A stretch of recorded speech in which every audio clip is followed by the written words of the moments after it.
Hello, I got a question from Debbie Gilliam. It's about how did I kick the sugar cravings and binges and stop them?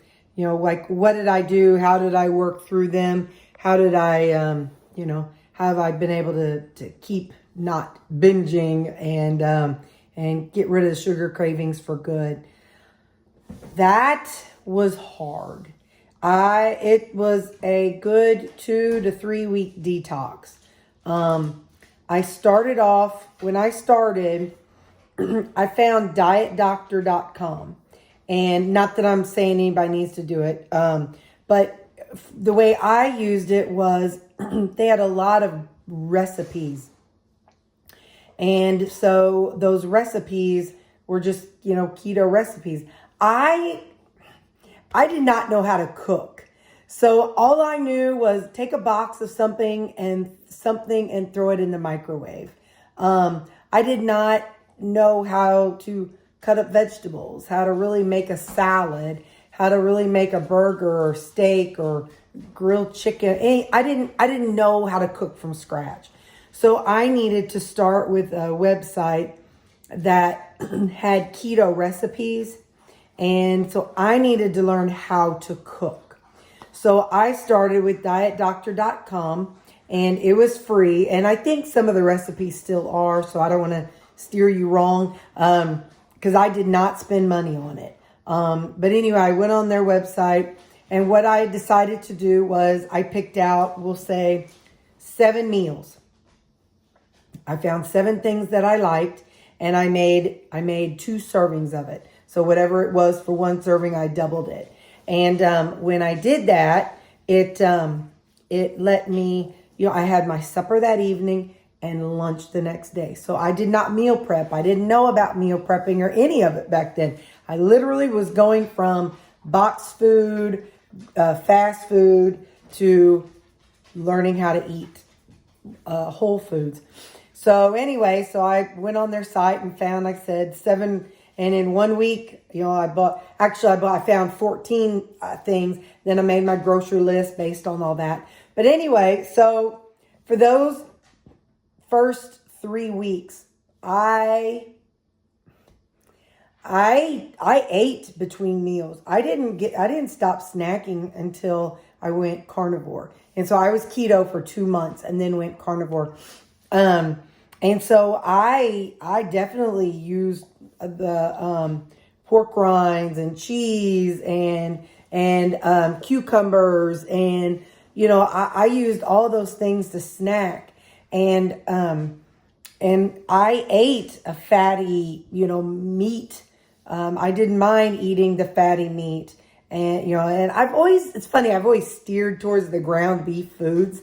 The beef food, sometimes I've gone towards chicken a little bit, but the chicken has been more of like the cheesy, saucy stuff. So anyway, so for those first 2 to 3 weeks, I always had something with me. I always had pork rinds with me. I always had vegetables with me. I always had like ranch dressing with me because at that stage, I just needed to learn how to eat whole foods. So for those first few weeks, I wanted to survive the detox. That was the worst. The worst. I was cranky. I was not very nice to my coworkers. I was hungry. I was hangry. And, I truly think it is, I understand when I say this might offend somebody. When you detox from anything that gives you a dopamine hit, it's hard. If you smoke, I quit smoking in the past, and going through this detox was, I would say they're eye to eye on how difficult they are. Because you still have to eat to live. You don't have to smoke to live. You know what I mean? So, and so I would come home after work and I'm not recommending this. This is what I did. Because I don't have a kid, I don't have a husband, I don't have anybody living with me that I have to entertain. I would come home from work for those first 2 weeks and I would take myself some Benadryl or Tylenol PM or whatever, and I knocked myself out. I was in bed by 6:30 because I didn't want to keep dealing with the detox. So But that's what I did. And so those first couple weeks of going through that detox, like I said, I white knuckled it during the day. But if I got those cravings, I would eat pork rinds, and I would eat the things, all the keto things. And I didn't count calories, and I didn't count macros when I first started, because those first 2 to 3 weeks, you just got to detox. That's the hardest part of the whole thing, is just detoxing.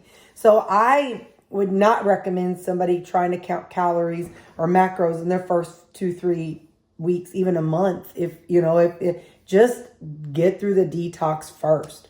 Rip off the Band-Aid, white knuckle it. Like I said, I drugged myself before I went to bed at night. I'm not saying a person should, because some people have a family, so I know I have a luxury with that. But anyway, so once I got through those first 3 weeks, it was so much better. Now, I couldn't walk by a donut at that stage. After those 3 weeks, I couldn't walk by a donut and just watch somebody eating a donut without being, stupid people, stupid donuts, I can't stand you. I mean, I still had those kind of thoughts, but I did always take my lunch to work. And I always had, I would make my supper when I got home. And I did always take my breakfast to work. Once I started, that's what I did. Because I found breakfasts that were listed on, on the Diet Doctor site. So for those 2 months before I went to Carnivore, that's what I did. I just made sure I always had food available that were low carb and keto friendly. So like I said, meat, vegetables, cheese, pork rinds, sour cream, dips, things like that, because, you just got to survive. You just got to survive those first 2-3 weeks. And when you get through that detox, your brain kind of clears a little bit. And so you still get dopamine hits and the rush and the pleasure, happiness stuff whenever you eat food. You still get it. It's just not the same as it was when you ate the other things. But so for me, after I got through those first 2 to 3 weeks of detox, it was so much easier. And you see how much I eat as far as binging. You see how much I eat. I stay full. And I did that through the whole time, counting calories in keto and carnivore. I stayed full. I ate a big breakfast and a big lunch and a big supper. And then whenever I was too mad, I had a big brunch and a big lupper. And so I've always needed large amounts. I need to feel full because it helps my brain feel happy. So that's how I did it. And no, I haven't got off the deep edge with binges. But believe you me, before I started eating this way, my binges were bad. I mean, bad. We're talking 2 or 3 bags of family-sized chips, big old tub of sour cream, a big old tub of salsa, and then a big jar of queso dip, and then 2 or 3 containers of Pringles. And then also I would have like 2-3 bags, family-sized bags of candy, usually more 3 bags of candy. And then I would stop, and this was all, I'd make one trip on Walmart from Friday evening, and I'd pick up 2 deep dish cheese crust pizzas, and and then that was after then I went and picked up my supper, which was from Burger King, which is an extra value meal. So I ate all that Saturday, and it was Friday night, Saturday, and it would be gone by Sunday evening. So I would do that probably about 3 times a month.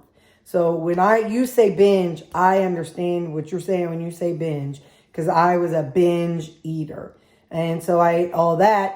And I would eat till I made myself sick, but I would never throw it up because I wanted to hold it down, because I like to savor that feeling and the dopamine hit. So you don't necessarily continue to get the same highs from your food once you detox. But for me, it took about 3 weeks of detoxing. And again, I had to white knuckle it during the day and drug myself and knock myself out during the week. I know that's not the right thing to tell you. Now, I'm not saying a person should do it. I'm saying that's what I did. And then after those 3 weeks, that's whenever I took up crocheting, or I started crocheting more. I said, okay, I'm going to crochet and I'm not going to let myself eat when I crochet. And that helped me stop eating in the evening time. I still ate my breakfast and my snack and my lunch and a snack and then my supper. But crocheting in the evenings, that's how I got rid of that snack time after supper. And so that kept my hands busy and my brain busy. And I would watch YouTube videos of how to crochet. And so that's how I learned to crochet dolls and toys and stuff. So that's how I did it. Like I said, it's not the ideal way, but that's how I did it. And after about 2 months, like I said, then I shifted over to Carnivore, and it was even easier then because I was not getting the sweet flavors of sauces or vegetables or ranch dressings. So that even stripped it away even more. And so after 2 years of that, it was gone. It was all gone. And so even though now like I said, you saw my fruit servings have almost doubled at supper time. Probably maybe not double, but at least 1.5 servings. And so, it just happens. And so, because I like that sugary, fruity flavor. And so now I'm having to put myself in weighing time out, and I'm going to have to make myself weigh it every day. And not just let my brain just do whatever it wants to. I got to weigh it out. So for me, by portioning out what I can eat, it really helps my brain. Knowing that, okay, this is what I get. I get this big old honking salad and I get this meat over here and it's all going to taste good. That helps me, because then I walk away and I'm like, all right, I am satisfied. My brain's happy. My eyes see a lot of food and my stomach feels full, and now I can go forward. So that's kind of been how I did it. So hope that answers your question. Thank you for asking.